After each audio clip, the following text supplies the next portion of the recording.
Vote প্রায় দোরগোড়ায়, সব রাজনৈতিক দলগুলি শুরু করেছে জোর কদমে প্রচার।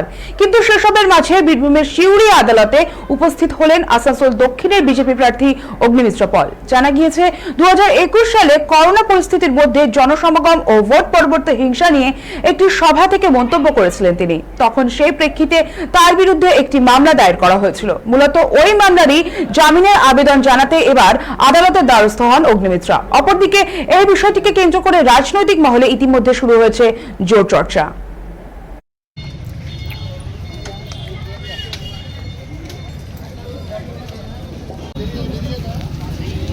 5/5/2021 আমাকে একটি কেস দিয়েছে মমতা ব্যানার্জির পুলিশ, এবং মাঝখানে এসেও ছিলাম 1-1.5 বছর আগে, হাজিরাও দিয়েছিলাম।